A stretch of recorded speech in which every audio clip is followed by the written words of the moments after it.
지금부터 제97차 원내대책회의를 시작하겠습니다. 저는 오늘 원내대책회의 사의를 맡은 원내부대표 박균택 의원입니다. 먼저 한명도 원내대표께서 발언하시겠습니다. 조희대 대법원장이 어제 변호사 대회 축사에서 이렇게 말했습니다.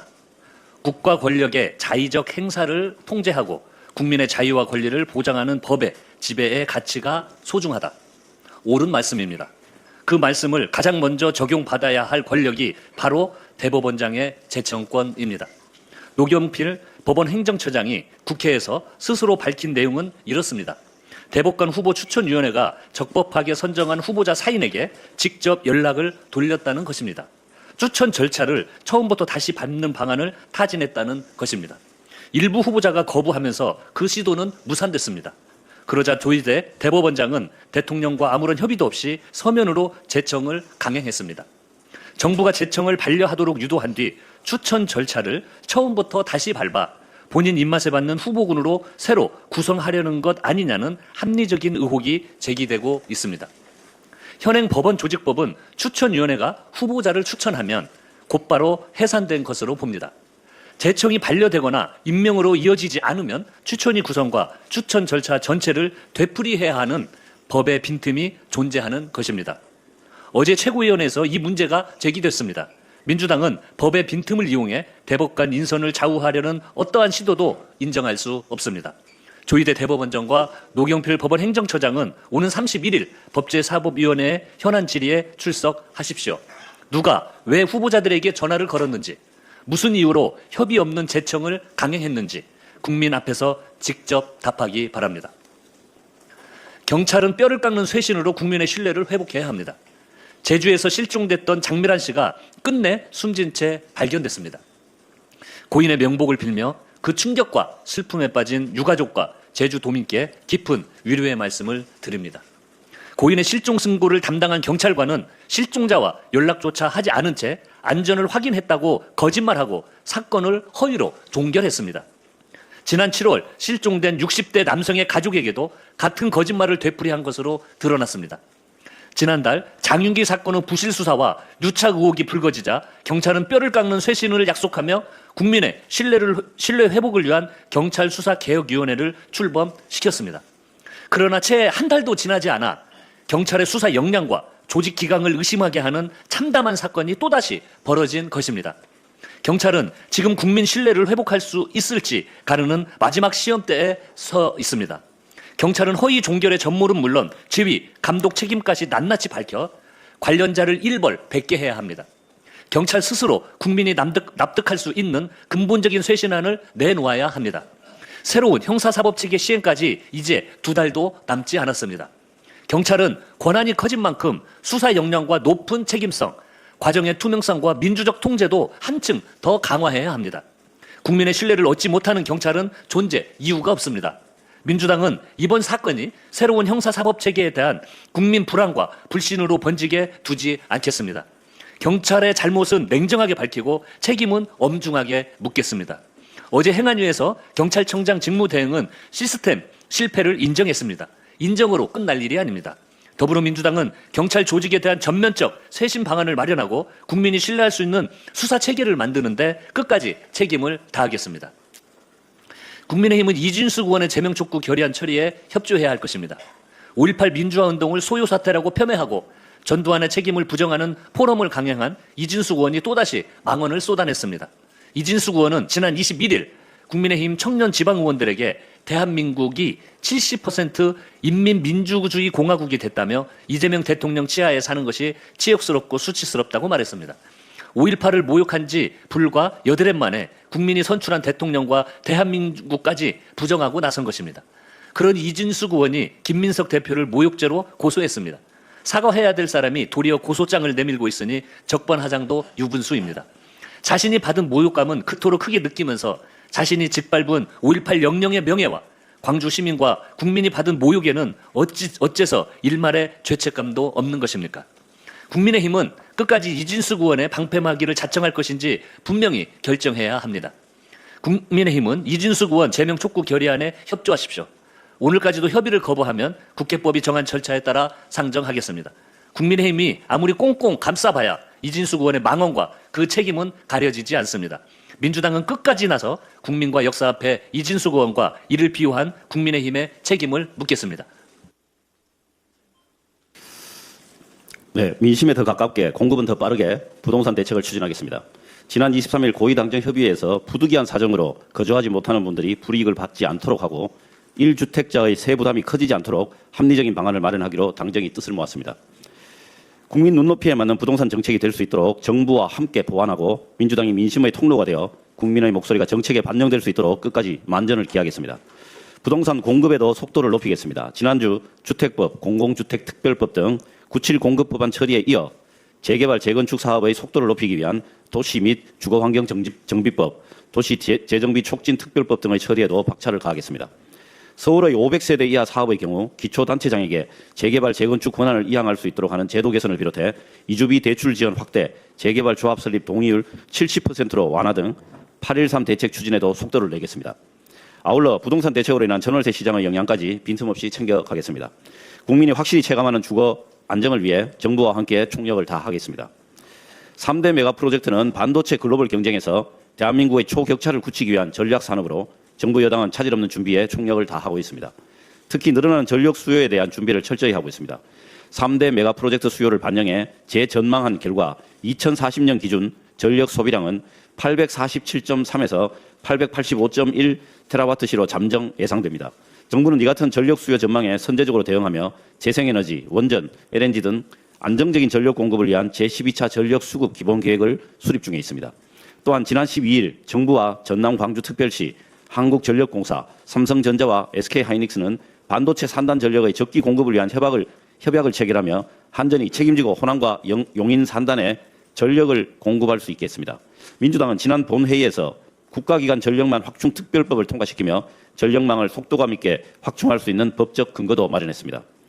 정부와 함께 3대 메가 프로젝트가 성공적으로 안착할 수 있도록 에너지 믹스, 전력망 확충, 제12차 전력 수급 기본 계획 등 전반의 상황을 지속적으로 점검해 나가겠습니다. 디지털 성범죄를 뿌리뽑기 위한 정부의 대응이 한층 강화됩니다. 지난 20일 정부는 불법 사이트 통합 대응 방안을 발표하고 피해 영상 삭제 중심이었던 대응을 넘어 불법 사이트 자체를 무력화하는 근본적 대응에 나서기로 했습니다. 삭제해도 다시 게시되고 사이트를 차단해도 도메인을 받고 다시 운영되는 구조 속에서는 피해자의 고통을 끝낼 수 없습니다. 정부는 불법 사이트 개설 자체에 대한 처벌 강화, 광고와 괴짜를 통한 수익 차단, 신속한 사이트 차단과 수사 강화에 나설 예정입니다. 민주당은 필요한 후속 입법을 신속하게 뒷받침하고 현장에서 실질적인 효과를 만들 수 있도록 적극 뒷받침하겠습니다. 첫째도 둘째도 셋째도 피해자 보호입니다. 피해자가 자신의 피해 영상이 어디에서 얼마나 유포되고 있는지 스스로 찾아다니고 삭제를 요청하는 일은 이제 끝내야 합니다. 가해자는 확실하게 처벌하고 유통망은 철저히 차단하며 피해자는 끝까지 보호받는 체계를 만들어 가겠습니다. 민주당은 정부와 발맞춰 디지털 성범죄의 예방과 처벌, 피해자 보호와 재발 방지까지 빈틈없는 대응 체계를 구축하는 데 총력을 다하겠습니다. 이상입니다. 이어서 천준호 원내 운영수석 부대표의 발언이 있겠습니다. 어제 국회 운영위원회에서 국민의힘 의원들의 반대로 이진숙 의원 제명 촉구 결의안 상정이 무산됐습니다. 국민의힘 의원들은 구구 프레임 운운하며 이진숙 의원 토론의 발언들을 학문과 표현의 자유라고 주장했습니다. 참으로 어처구니 없습니다. 5.18을 소요 사태로 규정하고 광주를 고립시키고 분열시켜야 한다고 하고 전두환은 살인마가 아니다라는 망언이 쏟아진 자리를 국회에서 마련한 것이 학문과 표현의 자유입니까? 전두환 신군부의 국가폭력으로 희생된 광주 시민과 5.18 영령의 명예를 짓밟는 것까지 학문과 표현의 자유입니까? 확정된 역사적 사실을 부정하는 것은 학문이 아닙니다. 국가폭력에 의한 민간인 학살을 부인하는 것 역시 표현의 자유가 아닙니다. 5.18 민주화운동 등에 관한 특별법 제8조는 5.18에 대한 허위사실 유포를 금지하고 그 적용 대상에는 토론회와 같은 공개적인 발언도 포함하고 있습니다. 이진숙 의원은 국회의 공간과 자신의 국회의원이라는 지위를 이용해 5.18 왜곡의 장을 직접 마련했습니다. 국민의힘 지도부의 취소 의혹까지 거부하고 강행한 만큼 그 결과에 대한 정치적 책임을 피할 수 없습니다. 그런데 이진숙 의원은 책임을 인정하기는커녕 이를 비판한 우리 당 김민석 대표를 모욕 혐의로 고소했습니다. 기가 막힐 일입니다. 사죄 대신 돌아온 것이 고소장입니다. 국민의힘은 이런 이진숙 의원을 두둔하며 제명 촉구 결의안 상정까지 막았습니다. 국민의힘에 묻습니다. 입으로는 5.18 민주화운동 정신을 계승한다고 말하면서 정작 5.18을 왜곡한 국회의원에 대한 책임을 묻는 데에는 왜 이렇게 필사적으로 반대하는 것입니까? 지난 5월에는 5.18 민주화운동 정신을 헌법 전문에 담기 위한 개헌안이 본회의에 상정됐지만 국민의힘 의원들의 표결 불참으로 의결 정족수를 채우지 못했습니다. 5.18 정신을 헌법에 새기는 일에는 불참하고 5.18을 왜곡한 국회의원을 책임지게 하는 일에는 앞장서서 막는 것이 국민의힘이 말하는 5.18 정신 계승입니까? 국민의힘 의원들은 분명히 답하십시오. 5.18을 왜곡한 이진숙 의원을 지킬 것입니까? 아니면 5.18 영년과 광주 시민의 명예를 지킬 것입니까? 국민이 지켜보고 있습니다. 국민의힘은 이진숙 의원 감싸기를 즉각 중단하고 제명촉구 결의안 상정에 협조하십시오. 더불어민주당은 제명으로 그 책임을 묻겠습니다. 종합특검의 수사가 마무리됐습니다. 특검은 180일 수사 끝에 152건의 사건을 접수해 126건을 처리했고 윤석열과 김건희를 비롯해 58명을 재판에 넘겼습니다. 기소된 인물들 면면을 보면 대통령실과 군, 검찰, 국정원, 감사원 등 윤석열 정부의 핵심 권력기관이 전부 포함됐다 해도 과언이 아닐 것입니다. 국민의힘 현역 의원 5명도 기소됐습니다. 나경원, 김기현, 윤상현, 권영진 의원은 윤석열 체포영장 집행을 방해한 혐의로, 윤한홍 의원은 대통령 관저 이전 의혹과 관련해 재판에 넘겨졌습니다. 이번 특검의 성과는 특검 스스로가 밝혔듯 12.3 내란을 대통령 개인의 일탈로 축소하지 않고 국가기관과 권력기관의 역할 및 책임까지 들여다본 것입니다. 기존 수사에서 충분히 다루어지지 않았던 권력기관의 문제를 집중해 종전의 수사와 기소가 안 됐던 다양한 기관에 대한 포괄적인 수사와 기소가 이루어진 것입니다. 그러나 과제도 남겼습니다. 46건 150명에 대해서는 결론을 내리지 못하고 국가수사본부에 이첩했습니다. 수원지검 수사 개입 의혹, 서울 양평고속도로 종점 변경 의혹, 정치인 납치 살해 계획이 적힌 노상원 수첩까지 한 점 의혹 없이 낱낱이 밝혀야 할 것입니다. 국민의힘은 특검 수사의 성과를 두고 정치 보복이라고 주장하고 있습니다. 이재명 정부에 사과하라며 반발하고 있습니다. 적반하장입니다. 국민의힘이 지금 해야 할 일은 내란 수사 흔들기가 아니라 국민 앞에 섰고 대제하며 반성해야 할 일입니다.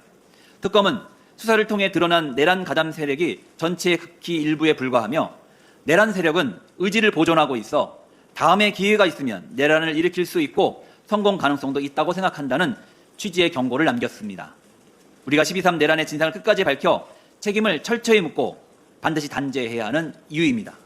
더불어민주당은 12.3 내란에 대한 철저한 단죄를 통해 대한민국이 다시는 누구도 헌법 위에 설 수 없는 나라, 국민의 삶을 지키는 진짜 대한민국으로 나아가도록 하겠습니다.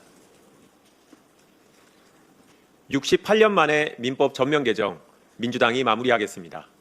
형법, 상법 등 수많은 법률 중에 국민들의 삶에 가장 영향을 미치는 기본 법률은 민법이고 민법 자체가 민생입니다. 아침에 버스나 지하철로 출근을 하고 식당에서 점심 식사를 하고 편의점에서 물건을 사는 일상은 물론 집을 사거나 임차하는 일, 결혼하고 부모의 재산을 상속하는 모든 일들이 다 민법의 적용을 받습니다. 그런데 민법은 1958년 제정 이후 68년 동안 가족법을 제외하고는 전면 개정 없이 그대로 유지되어 왔습니다. 1999년 이후 정부가 2차례나 민법개정위원회를 구성해서 전면 개정안이 마련되었지만 국회에서 제대로 논의가 되지 못하고 폐기되었습니다.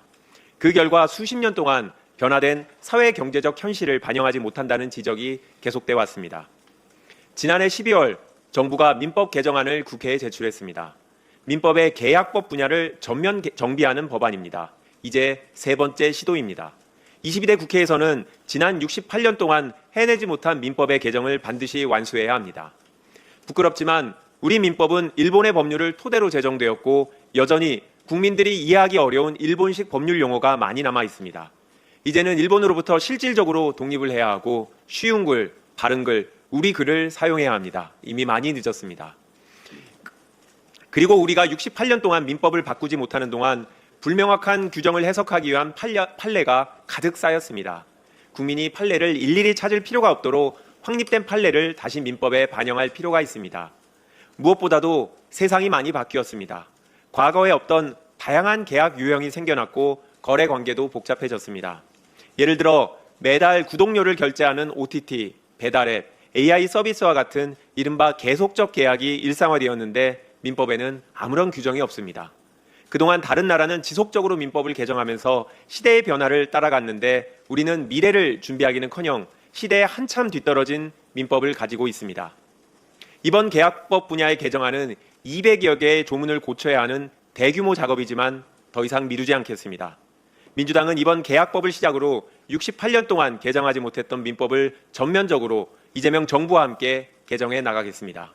국민의 일상을 가장 먼저 챙기는 민주당이 되겠습니다. 이상입니다. 예, 백골단에 이어서 허화평까지 국회로 불러들였습니다. 윤어게인을 넘어서 이제는 전두환도 어게인입니까? 이 사진을 보십시오. 전두환이 만든 군의 사조직 하나의 사진입니다. 12.12 군사반란을 일으켜서 군을 장악하고 민주주의를 짓밟았던 신군부의 핵심 인물들이 고스란히 담겨 있습니다. 이 사진은 단순한 과거의 기록이 아니라 대한민국 민주주의가 무엇과 싸웠는지를 보여주는 우리의 역사입니다. 그런데 이 사진 속 인물 가운데 한 사람이 지난 8월 14일 국회의 모습을 드러냈다는 것입니다. 바로 허화평입니다.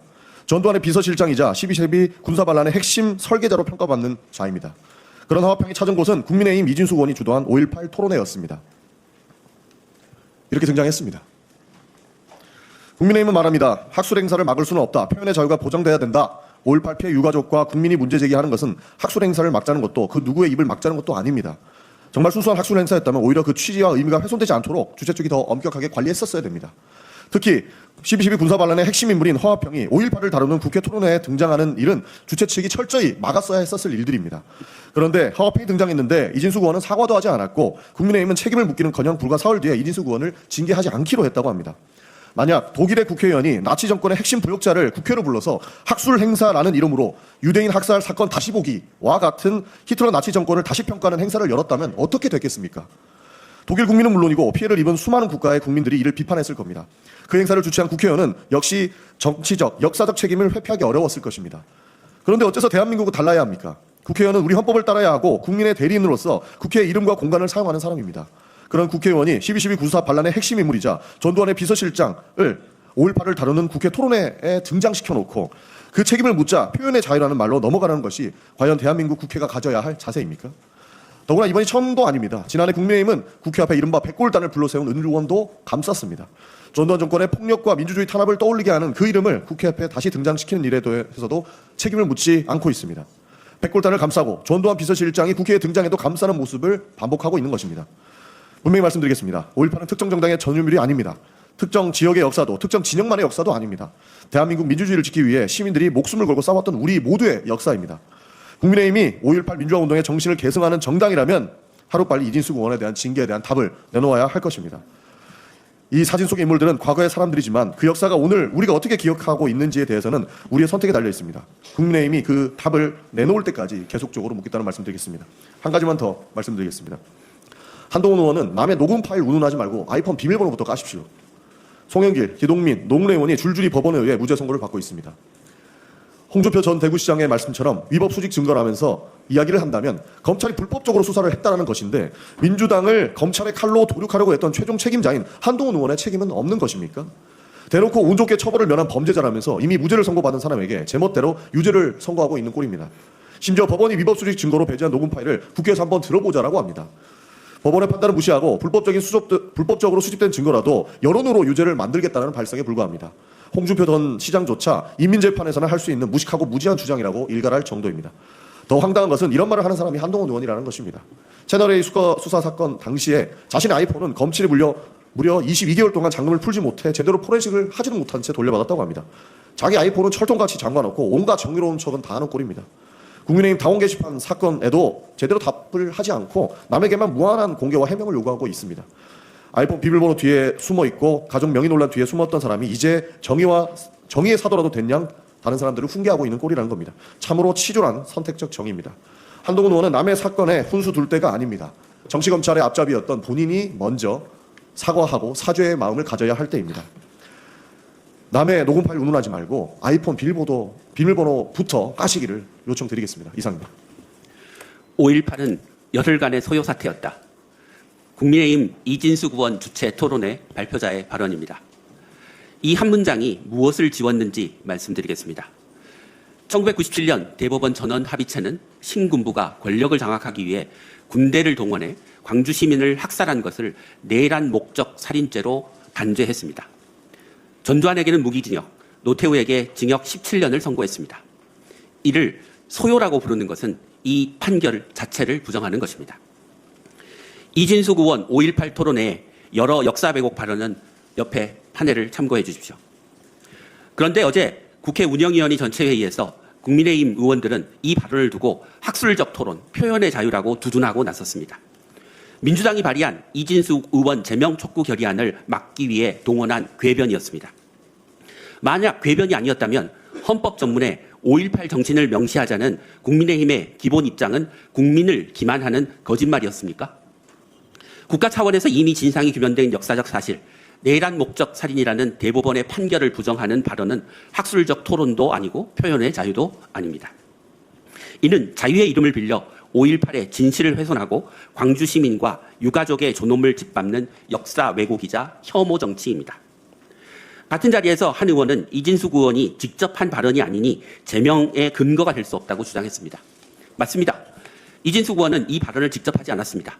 그러나 국회라는 공적 공간을 빌려주고 발제자와 발언 내용을 사전에 조율하며 토론회를 기획했습니다.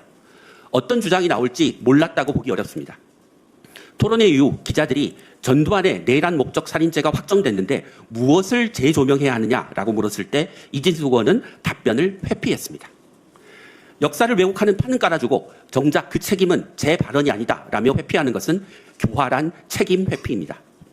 더불어민주당은 이미 소속 의원 전원 명의로 이진숙 의원 제명 촉구 결의안을 제출했습니다. 이는 정치 공방이 아니라 민주주의의 최소선을 지키기 위한 국회의 책무입니다. 국회는 윤리특위를 조속히 구성하고 이진숙 의원에 대한 제명 절차를 지체 없이 개시해야 합니다. 국민의힘은 더 이상 표현의 자유의 뒤에 숨지 마십시오. 이진숙 의원의 교활한 책임 회피 정치를 감싸는 일도 그만두십시오. 5.18은 결코 왜곡될 수 없습니다. 더불어민주당은 민주주의를 부정하고 역사를 훼손하는 모든 시도에 단호히 맞서겠습니다. 마지막으로 제가 말씀드리겠습니다. 독립몰수제를 도입하는 범죄수익은닉규제법 개정안이 국회 본회의를 통과하였고 머지않아 공포될 예정입니다. 기존의 몰수제도는 범인의 기소 및 유죄 판결을 전제로 하고 있었습니다. 그렇기에 범인이 사망하거나 국회로 도피한 경우 소재가 불명한 경우처럼 공소를 제기하기가 어려운 경우에는 범죄 수익 환수도 불가능했습니다. 대표적 사례로 헌정 질서를 파괴한 전두환 노태우의 비자금 환수 문제, 그리고 범인이 해외에 있는 보이스피싱이나 불법 인터넷 도박, 마약 범죄 등이 있습니다. 하지만 이번 개정안을 통해 헌정 질서 파괴범들과 민생을 병들게 하는 악성 범죄자들에 대하여 공소 제기가 어려운 경우에도 법원에 몰수 추징 명령을 청구할 수 있게 되었습니다. 앞서 작년 11월에 국회 본회의를 통과한 부패재산 몰수법 개정안과 연계되는 법안이기에 보이스피싱 피해자들의 피해 회복에도 한층 가속도가 붙을 것으로 기대됩니다. 담당 부처인 법무부는 범죄 수익 환수와 피해자 환부가 제대로 이어질 수 있도록 관련 시스템을 잘 구축해 주기 바랍니다. 이진숙 의원 제명 촉구 결의안 처리와 관련하여 짧게 말씀드리겠습니다. 국힘이 암세포도 내 몸이라고 감싸고 돈다면 결말은 뻔할 것입니다. 국회 제2의 공당이 맞다고 한다면 최소한의 자정 능력을 갖추고 있다는 점을 국민 앞에 증명해 주시기 바랍니다. 오늘 재차 예정된 국회 운영위원회에서는 이진숙 제명 촉구 결의안이 반드시 통과될 수 있도록 협조해 주시기 바랍니다.